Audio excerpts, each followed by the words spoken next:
بسم اللہ الرحمن الرحیم۔ السلام علیکم ورحمۃ اللہ وبرکاتہ۔ اولیاء اللہ اور صالحین کے مناقب، اولیاء اللہ سے محبت۔ حضرت ابو ہریرہ رضی اللہ عنہ سے روایت ہے کہ حضور نبی اکرم صلی اللہ علیہ وآلہ وسلم نے فرمایا، جب اللہ تعالیٰ کسی بندے سے محبت کرتا ہے تو حضرت جبرائیل علیہ السلام کو آواز دیتا ہے کہ اللہ تعالیٰ فلاں بندے سے محبت رکھتا ہے، لہٰذا تم بھی اس سے محبت کرو۔ پس حضرت جبرائیل علیہ السلام اس سے محبت کرتے ہیں۔ پھر حضرت جبرائیل علیہ السلام آسمانی مخلوق میں ندا دیتے ہیں کہ اللہ تعالیٰ فلاں بندے سے محبت کرتا ہے، لہٰذا تم بھی اس سے محبت کرو۔ پھر آسمان والے بھی اس سے محبت کرنے لگتے ہیں۔ پھر زمین والوں کے دلوں میں اس کی مقبولیت رکھ دی جاتی ہے۔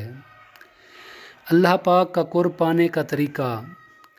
حضرت ابو ہریرہ رضی اللہ عنہ سے روایت ہے کہ حضور نبی اکرم صلی اللہ علیہ وآلہ وسلم نے فرمایا، اللہ تعالیٰ فرماتا ہے جو میرے کسی ولی سے دشمنی رکھے میں اس سے اعلان جنگ کرتا ہوں، اور میرا بندہ ایسی کسی چیز کے ذریعے میرا قرب نہیں پاتا جو مجھے فرائض سے زیادہ محبوب ہو، اور میرا بندہ نفلی عبادت کے ذریعے برابر میرا قرب حاصل کرتا رہتا ہے یہاں تک کہ میں اس سے محبت کرنے لگتا ہوں، اور جب میں اس سے محبت کرتا ہوں تو میں اس کا کان بن جاتا ہوں جس سے وہ سنتا ہے، اور اس کی آنکھ بن جاتا ہوں جس سے وہ دیکھتا ہے، اور اس کا ہاتھ بن جاتا ہوں جس سے وہ پکڑتا ہے، اور اس کا پاؤں بن جاتا ہوں جس سے وہ چلتا ہے۔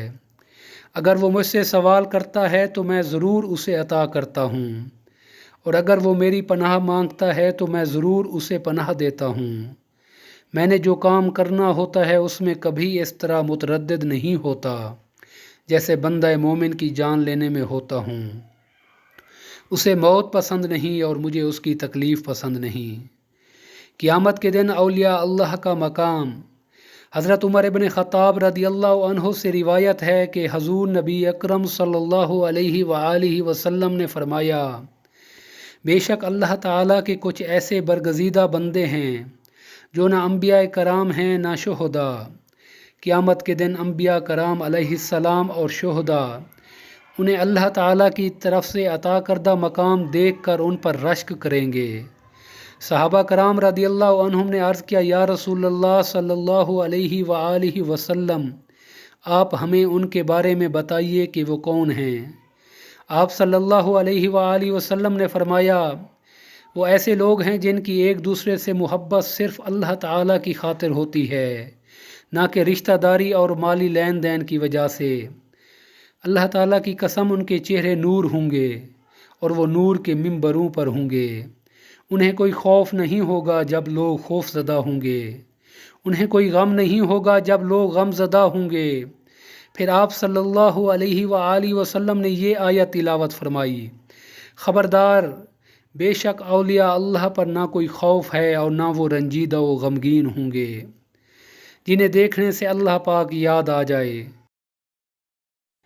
حضرت اسماء بنت یزید رضی اللہ عنہا سے روایت ہے کہ میں نے حضور نبی اکرم صلی اللہ علیہ وآلہ وسلم کو فرماتے ہوئے سنا، کیا میں تمہیں تم میں سے سب سے بہتر لوگوں کے بارے میں خبر نہ دوں؟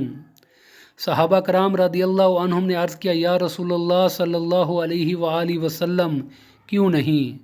آپ صلی اللہ علیہ وآلہ وسلم نے فرمایا، تم میں سے بہتر لوگ وہ ہیں کہ جب انہیں دیکھا جائے تو اللہ تعالی یاد آ جائے۔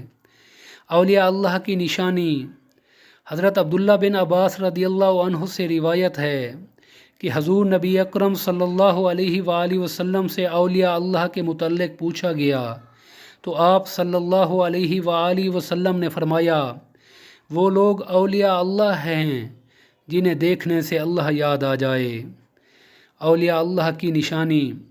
حضرت عبداللہ بن مسعود رضی اللہ عنہ سے روایت ہے کہ حضور نبی اکرم صلی اللہ علیہ وآلہ وسلم نے فرمایا، یقیناً بعض لوگ اللہ تعالیٰ کے ذکر کی کنجیاں ہوتی ہیں، انہیں دیکھ کر اللہ تعالیٰ یاد آ جاتا ہے۔ دعا ہے اللہ تبارک و تعالیٰ ہمیں اپنے اولیاء اور اپنے صالحین بندوں کی محبت عطا فرمائے۔ اور ہمیں ان کے نقش قدم پر چلنے کی توفیق عطا فرمائے اور ہمیں دنیا اور آخرت کی بھلائی عطا فرمائے۔ السلام علیکم ورحمۃ اللہ وبرکاتہ۔